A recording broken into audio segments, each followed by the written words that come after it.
Betul ke Ustaz penyakit corona telah dinyatakan dalam Quran?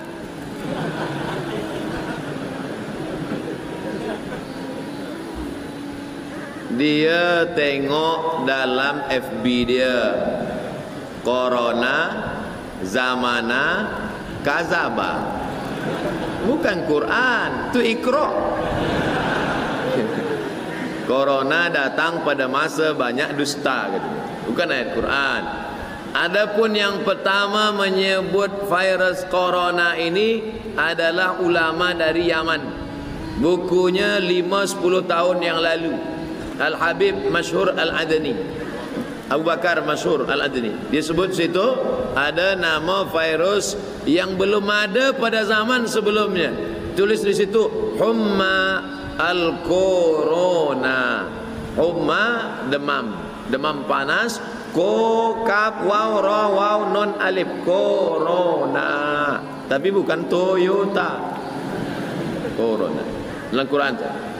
Macam mana Ustaz andai solat jemaah di sebelah orang mempunyai bau badan yang kuat, bau kurang pakaian, sebelah orang baca kuat sikit sehingga terasa terganggu kita solat.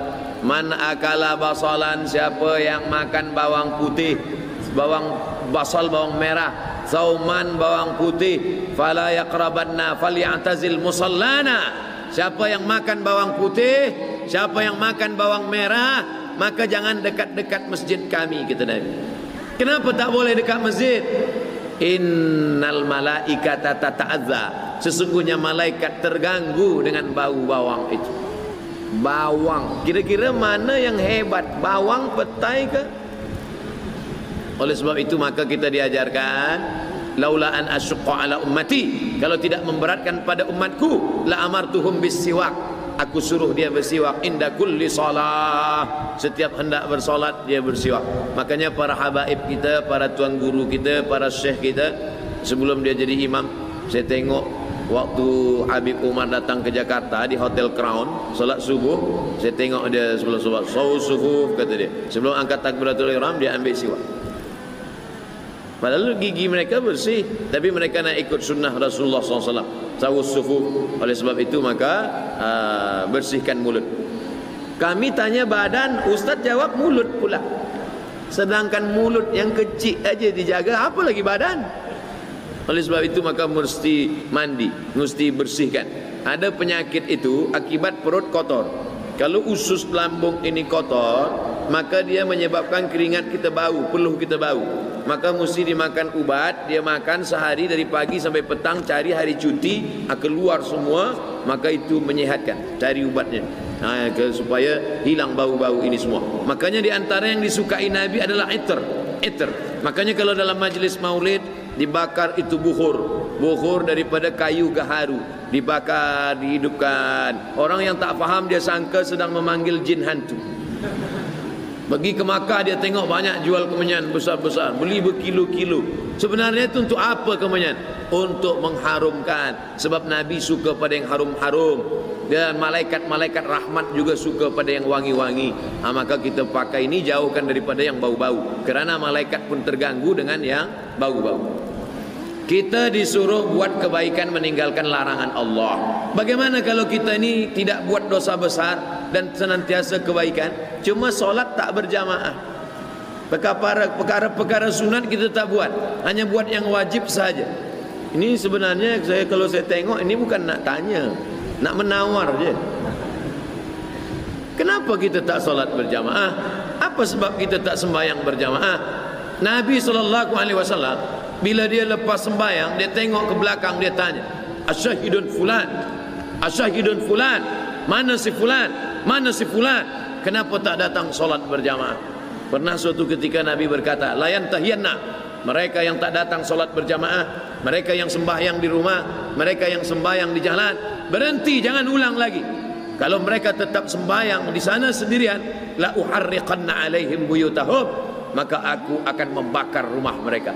Oleh sebab itu, sedangkan dalam perang sekalipun, wa idza kunta fihim fa aqamta lahumus shalah, kalau kau bersama dengan mereka ya Muhammad sallallahu alaihi wasallam, engkau menjadi pemimpin mereka dalam salat. Ayat ini tentang salat khauf. Apa maknanya? Sedangkan dalam perang sekalipun Nabi tetap solat berjamaah. Mengapa kita yang dalam keadaan aman, selesa, selamat, kenapa tidak solat berjamaah? Oleh sebab itu, solat berjamaah adalah syiar umat. Saya tak ragukan lagi tentang solat berjamaah. Di Malaysia, di mana-mana masjid saya tengok penuh, semuanya ramai dengan solat berjamaah. Mudah-mudahan kita istiqamah insya-Allah. Sudah buat baik dengan keluarga mertua, sudah melayani keluarga suami dengan baik, tapi masih dibalas dengan layanan yang buruk. Kadang-kadang suami pun menyebelahi saya. Bagaimana lagi saya lakukan? Bolehkah saya tak balik terus ke rumah? Kita niat baik, kita buat baik, kita amal baik. Kalau datang baik berarti Allah bagi baik. Kalau datang tak baik, husnuzan kepada Allah Subhanahu wa taala. Kalau ada fitnah, in ja'akum fasiqun binaba'in fatabayyanu. Dalam qiraat lain fatathabbatu, mesti ada clear, mesti dijelaskan. Ini salahnya di sini, ini di sini. Jangan ikutkan fitnah-fitnah. Kalau ada orang tuduh macam-macam, tanya kita, kamu kenapa menuduh saya? Kenapa, apa yang salah? Mesti jelaskan. Kalau kita sudah jelaskan, orang tak boleh terima, maka kita tak boleh paksa orang. Afa anta tukrihun nasa? Apakah kau paksa orang lain supaya percaya kepada engkau? Tidak. Kita hanya disuruh menjelaskan. Innama anta munzir. Engkau hanya menjelaskan. Lasta alaihim bimusaitir. Engkau tak ada kuasa untuk memaksa orang lain. Maka bila kita dah jelaskan, tapi jangan lupa ada satu lagi. Di balik usaha manusia ada senjata orang beriman. Ad-du'a silahul mu'min. Doa senjatanya orang beriman. Banyak-banyak bertawassul dengan salawat, banyak-banyak bertawassul dengan Al-Fatihah. Ya ayyuhalladzina amanu taqullah, bertakwalah kamu kepada Allah, wabtaghu ilaihil wasilah, bertawassul dengan Nabi Muhammad. Allahumma inni atawassalu ilaika bihaqqi nabiyyika Muhammad sallallahu alaihi wasallam wan nabiyyin wasiddiqin wasyuhada wassalihin antu yassira li umuri. Ya Allah, berkat kemuliaan Nabi Muhammad, lembutkan hati orang, baikkan orang, buat orang dapat menerima. Selepas daripada itu serahkan pada Allah. Fa idza azamta, kalau kau sudah azam kepada Allah, fatawakkal 'ala Allah, bertawakkallah kepada Allah. Mana boleh bertawassul kepada orang yang sudah meninggal dunia? Kata setengah orang, tak boleh bertawassul kepada orang sudah meninggal dunia. Tengok hadis Nabi tentang menguburkan Fatimah, isteri Abu Talib, ibu emak daripada Ali bin Abi Talib. Masa Nabi dapat berita bahawa mak angkat dia, makcik dia bernama Fatimah meninggal dunia, Nabi menggali kubur. Makam Fatimah itu Nabi sendiri yang menggalinya. Nabi masuk ke dalam, Nabi berdoa. Apa doa Nabi? Allahumma inni as'aluka bihaqqin nabiyyin. Aku meminta kepada engkau dengan para nabi-nabi. Disebutkan dalam kitab Al-Mu'jam Al-Kabir Imam At-Tabrani. Artinya apa? Nabi Muhammad bertawassul dengan nabi-nabi sebelumnya. Nabi-nabi sudah meninggal dunia dan mereka punya kehidupan yang khas, tak sama macam kita. Wala taqulu liman yuqtalu fi sabilillahi amwat. Jangan kau katakan mereka mati, bal ahya, mereka hidup. Walakin la tash'urun, kamu yang tak dapat merasakan kehidupan mereka. Oleh sebab itu jangan hiraukan tentang orang yang menolak tawassul. Kita tetap bertawassul dengan sallallahu alaihi wasallam, bertawassul dengan Al-Fatihah, bertawassul dengan Yasin untuk hajat-hajat kita, termasuklah hajat puan yang terkait dengan hati manusia. Bolehkah menulis satu ayat Quran di atas kertas? Contohnya Yasin ayat 58, surah Az-Zumar 73, surah Ar-Ra'd 24, surah Al-Qadar ayat 5. Ayat-ayat ini ditulis di atas 4 kertas, dampal pada setiap penjuru rumah.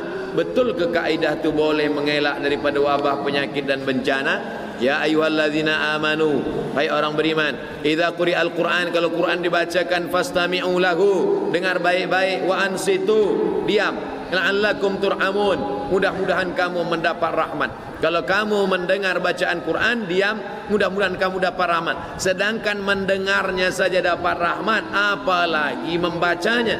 Itu membaca. Bagaimana kalau menulis? Majmu' Fatawa Ibnu Taimiyah. Kenapa Ustaz ni sikit-sikit Ibnu Taimiyah, sikit-sikit Ibnu Taimiyah? Sebab yang banyak membid'ahkan ni kan yang ikut Ibnu Taimiyah. Maka kita pakai fatwa guru dia. Kata Ibnu Taimiyah, kalau dituliskan ayat di kertas, dituliskan ayat pada mangkuk, tuliskan ayat pada mangkuk dengan tinta, buat dawat, tapi dawatnya tak ada racun.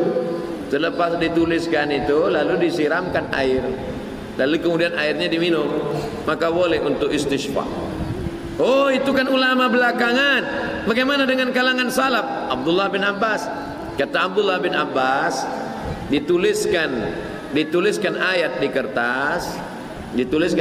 kertas, lalu kemudian dituliskan ayat di kertas, lalu kemudian dimasukkan ke dalam air, lalu kemudian air itu diminum pada orang yang akan melahirkan anak, diminum untuk memudahkan dia. Lalu kemudian orang memilihlah ayat-ayat yang bersesuaian, namanya tayamun.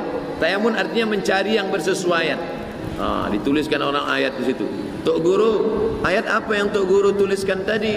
Dia tengok baca, idza zulzilatil ardu zilzalaha. Apa hubungan dengan orang melahirkan? Wa akhrajatil ardu athqalaha. Sebagaimana keluar isi dalam perut bumi, keluar pula lah anak dari perut istrimu, kata dia.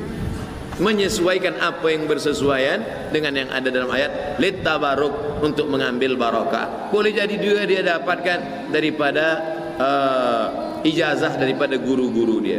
Saya dulu waktu menulis risalah doktora, musyrifnya namanya Profesor Syekh Umar Al-Ma'ruf Ali.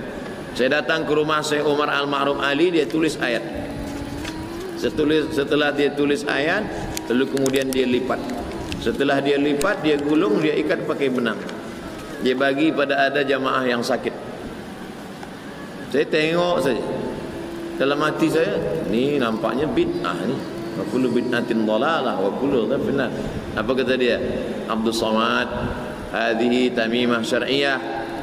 Ada yang tak boleh, haram, tapi yang ini boleh sebab ini syar'i. Ini ayat-ayat ruqyah. Mungkin dia tahu dalam hati saya nak salahkan dia. Ittaqu firasatal mu'min. Oleh sebab itu boleh. Cuma yang dikhawatirkan kalau dia buat gini nanti dipijak. Ini dikhawatirkan jangan sampai dipijak orang sebab dia letak dalam tanah, tak boleh, haram. Atau dia bawa ke dalam toilet, maka ini haram. Jadi sebalik. Maka sebagiannya lagi pula ada yang menulis huruf saja, dia tidak sambung untuk mengelakkan kalau bersambung dia khawatirkan akan.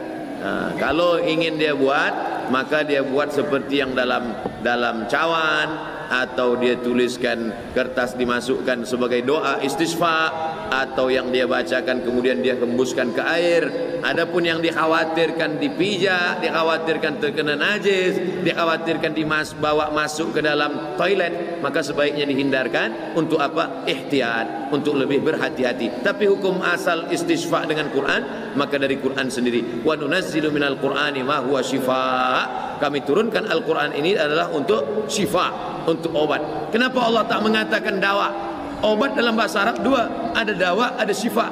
Ternyata dalam bahasa Arab, kalau dawa boleh sehat, boleh tidak. Tapi kalau syifa pasti sehat dengan izin Allah. Maka Allah gunakan kata wa nunazzilu minal Qur'ani ma huwa syifa, bukan wa nunazzilu minal